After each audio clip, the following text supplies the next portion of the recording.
Hai hai hai, Assalamualaikum, selamat pagi semuanya. Apa kabar hari ini? Sehat selalu semuanya kan tentunya. Oke, sudah siap menerima pelajaran dari ibu? Nah, pagi hari ini kita akan belajar tema 3, subtema 1, pembelajaran 1. Oke, sudah siap alat tulisnya? Pada malam hari, masyarakat zaman dahulu menggunakan sumber api untuk menerangi bumi dan menggunakan alat berupa lilin, patomak, dan obor. Saat ini, coba kalian perhatikan lingkungan di sekitarmu pada malam hari.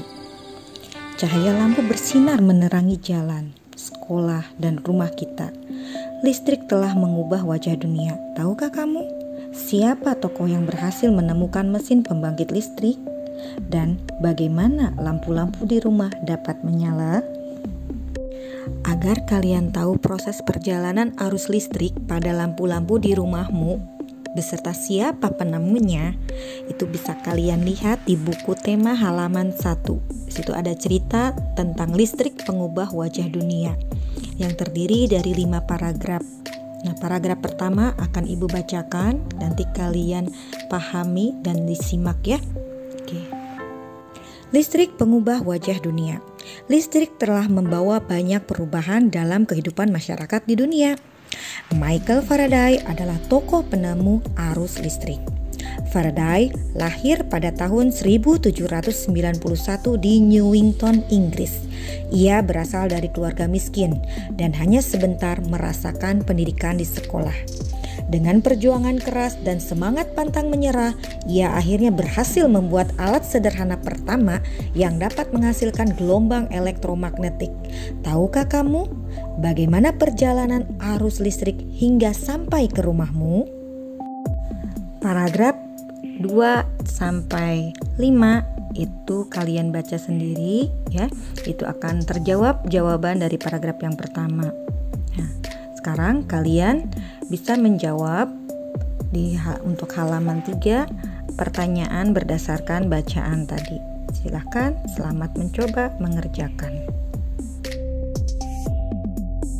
Anak, coba amati komponen-komponen yang terdapat pada senter. Nah, jadi kalau senter dibongkar, bentuknya seperti ini ya anak-anak. Yang pertama, baterai. Baterai berfungsi sebagai sumber listrik. Yang kedua, lampu. Yang ketiga, lempengan logam. Lempengan logam berfungsi sebagai pengantar arus listrik. Yang keempat adalah saklar. Saklar berfungsi untuk menyambung dan memutuskan aliran arus listrik. Anak-anak, jika komponen-komponen utama tersebut dirangkaikan untuk membuat kembali menyala, maka akan tampak seperti berikut. Kemudian, jika kepala senter dibongkar, kemudian dirangkaikan kembali hanya dengan menggunakan lampu, maka akan tampak seperti berikut. Nah, ini adalah gambar rangkaian listrik pada senter. Jika saklar dinyalakan, maka listrik akan mengalir dari sumber listrik yang dari baterai yang disusun secara seri. Kemudian arus listrik mengalir melalui lempengan. Nah, lempengan logam di sini berfungsi sebagai penghantar listrik. Kemudian lampu akan menyala. Jika saklar dimatikan, otomatis arus listrik akan terputus sehingga lampu padam. Pada rangkaian seri lampu, lampu-lampu juga diletakkan secara sejajar dalam satu baris. Arus listrik yang mengalir dalam rangkaian seri hanya berada dalam satu rangkaian kabel yang dihubungkan dalam sebuah lampu. Jadi, rangkaian seri ini disusun secara berurutan atau sejajar. Anak-anak, rangkaian seri juga mempunyai kelebihan loh. Yang pertama, tidak memiliki banyak kabel. Yang kedua, hemat saklar. Dan tentunya yang ketiga, hemat akan biaya. Selain kelebihan, ada juga kekurangan pada rangkaian seri. Yang pertama, cahaya lampu semakin redup jika jauh dari sumber listrik.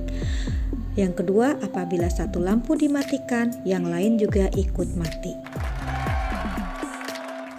Anak-anak, dulu ketika listrik belum ada, orang tua kita mau menyetrika itu menggunakan setrika arang. Setrikanya berat loh.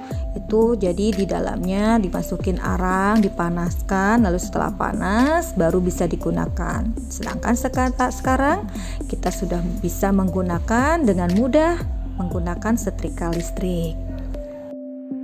Nah, dulu juga kalau orang tua kita mau mandi atau menggunakan air itu harus bersusah payah menimba dulu atau mencari air dulu ke sungai. Tapi sekarang dengan mudahnya kita menggunakan pompa listrik. Anak-anak, ternyata banyak sekali perbedaan ya. Masa ketika sebelum ada listrik dan setelah ada listrik. Nah, sekarang amati lingkungan di sekitarmu. Temukan sebanyak mungkin pengaruh listrik dalam kehidupan di bidang sosial dan budaya di lingkungan tempat tinggalmu. Tuliskan peta pikiranmu pada tabel berikut. Selamat mengerjakan tugas anak-anak, kerjakan dengan baik dan benar. Kalian boleh minta tolong kakak atau saudara, juga boleh orang tua dan orang terdekat yang ada di sekitar kalian. Tetap semangat ya nak, walaupun masih belajar dari rumah. Demikian pembelajaran untuk hari ini.